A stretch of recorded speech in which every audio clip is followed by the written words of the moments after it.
హనుమాన్ లాంటి ఒక stupendous success తర్వాత తేజ సజ్జా కెరీర్ గ్రాఫ్ ఒక్కసారిగా పీక్స్కి వెళ్ళింది.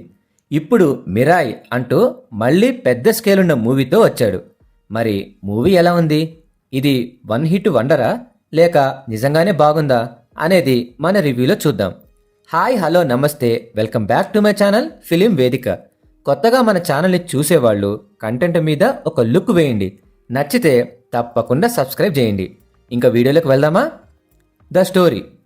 అశోకుడు కళింగ యుద్ధం తర్వాత తనకి ఉన్న దైవశక్తిని 9 గ్రంథాలకి విడివిడిగా పంచి అర్హత ఉన్న వారిని ఆ గ్రంథాలకి రక్షణగా ఉండాలని చెప్తాడు. ఎంతోమంది ఎన్నో సంవత్సరాలు ట్రై చేసినా ఆ శక్తిని మాత్రం పొందలేరు.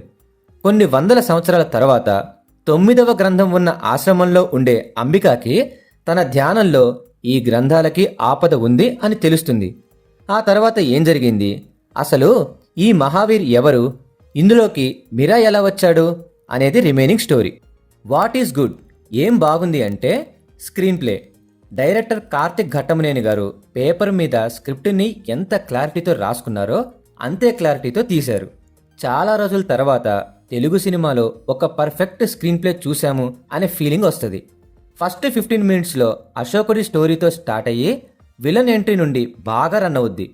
ఫస్ట్ హాఫ్లో వచ్చే 2 ఫైట్ సీక్వెన్సెస్, సెకండ్ హాఫ్లో 3 ఫైట్స్ సూపర్గా తీశారు. పర్టికులర్గా మంచు మనోజ్ మొరొక్కోలో చేసిన మ్యూజిక్ ఇన్స్ట్రుమెంట్స్ ఫైట్, సెకండ్ హాఫ్లో తేజ సజ్జా ఫైట్ అండ్ క్లైమాక్స్ ఫైట్స్ ఇవి ఉంటాయబ్బా, క్యాక్ అంతే. ఇంటర్వెల్లో వచ్చే సంపతి సీన్ని ఒక రేంజ్లో తీశారు. సెకండ్ హాఫ్లోనే మెయిన్ స్టోరీ ఉండటం, villain childhood flash back and Shreya scenes, క్లైమాక్స్లో శ్రీరాముడి రిఫరెన్స్, అబ్బో ఇవన్నీ మామూలుగా ఇవ్వవు గూస్ బంప్స్. ఎవ్రీ ఫైట్కి ఒక ఎమోషన్ని యాడ్ చేసి మూవీకి కావాల్సినంత ఇంపాక్ట్ ఇచ్చారు. ఇంకా టెక్నికల్గా చూసుకుంటే మన డైరెక్టరే డిఓపి కూడా. ఆయన వర్క్ గురించి నేను చెప్పడం కంటే మీరు చూస్తేనే ఆ ఫీల్ ఇంకా బాగుంటుంది. ఈచ్ అండ్ ఎవ్రీ ఫ్రేమ్ని రిచ్గా డిఫరెంట్ ఫ్రేమ్స్లో ఎక్సలెంట్గా తీశారు. మూవీలో కీ రోల్ ప్లే చేసిన విఎఫ్ఎక్స్ని చూస్తుంటే అసలు 60 crores బడ్జెట్లో ఇలా తీయొచ్చా అని షాక్ అవుతాం. విజువల్స్ అయితే మైండ్ బ్లోయింగ్ అంతే. లైవ్ లొకేషన్స్కి విఎఫ్ఎక్స్ యాడ్ చేసిన ప్రాసెస్ అయితే కెవ్వు కేక. మ్యూజిక్ డైరెక్టర్ గౌర హరి గారు ఇచ్చిన బీజిఎంకి ఒక రకమైన ట్రాన్స్లోకి వెళ్ళిపోతాం. గూస్ బంప్స్ అనే వర్డ్ చాలా చాలా చిన్నది.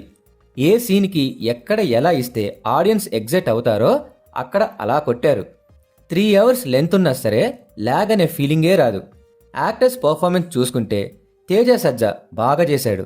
ఎంత పెద్ద ఎలివేషన్ ఇచ్చినా సరే తన సెటిల్డ్ పర్ఫార్మెన్స్ అండ్ స్క్రీన్ ప్రెజెన్స్తో బాగా సాటిస్ఫై చేస్తాడు ఆడియన్స్ని.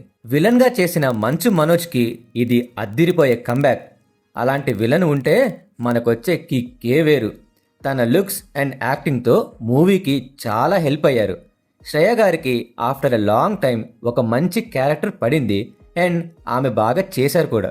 Heroine Ritika Nayak character is okay. Remaining actors వాళ్ళకు తగ్గట్టు బాగానే పర్ఫామ్ చేశారు. వాట్ ఈజ్ బ్యాడ్, ఏం బాగలేదు అంటే బాగలేదు అని చెప్పేంత నెగిటివ్స్ ఏం లేవు. కానీ కొన్ని చోట్ల పేసింగ్ ఇష్యూస్ వస్తాయి, లైక్ స్మాల్ స్పీడ్ బ్రేకర్స్ లాగా.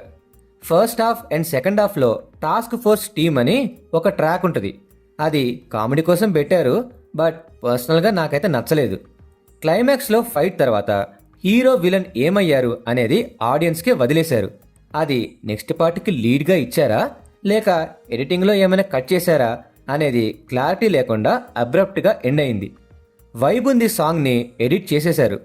నా వరకు ఇవే నెగిటివ్స్ అంటే. ఇంకా ఫైనల్గా చెప్పేది ఏంటంటే Mirai is an instant block buster film from Karthik Ghattamaneni గారు. మీ ఫ్యామిలీస్తో కలిసి అందరూ హ్యాపీగా చూడాల్సిన ఒక ఫ్యాంటసీ అడ్వెంచర్ సినిమా. మీకు ఛాన్స్ ఉంటే మాత్రం ఒక మంచి 4K screen and Dolby Atmos థియేటర్లో చూడండి. కొన్ని మూమెంట్స్ మామూలుగా ఉండవు. ఈ మూవీకి నా రేటింగ్ వచ్చేసి 3.5 out of 5.